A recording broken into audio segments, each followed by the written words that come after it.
ছোট্ট এই দোয়াটি পড়ে ঘুমিয়ে যান, সকালে উঠে ফলাফল দেখুন। দোয়াটি একদম ছোট্ট, আমি যদি বলি আপনাদেরকে, বলে হুজুর কমন দোয়া, আমরা তো সবাই পারি। এই জন্য ছোট্ট এই দোয়াটি পড়ে আজ রাতে ঘুমিয়ে যাবেন, সকালে উঠে ফলাফল দেখবেন ইনশাআল্লাহুল আজিজ।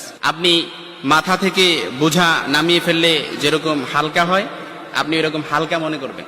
আপনি মনে করবেন আপনার সমস্ত গুনাহ মাফ হয়ে গেছে, এরকম একটা হালকা অনুভূতি আপনার ভেতরে কাজ করবে। খুশি হয়েছেন মনে হয় না?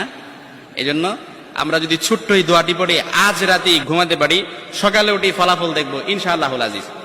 আমি যদি আপনাদেরকে হাদিসের টেক্সট শোনাই, হযরত যায়েদ রাদিয়াল্লাহু তাআলা আনহু থেকে বর্ণিত, রাসূল সাল্লাল্লাহু আলাইহি সাল্লাম বলেন, হাদিসের স্পষ্ট ন্যারেশন হচ্ছে, যে ব্যক্তি রাত্রিবেলা 3 বার এই দোয়াটি পড়ে ঘুমিয়ে যাবে, সকালে উঠে আল্লাহ তাআলা তার সমস্ত গুনাহ মাফ করে দিবে।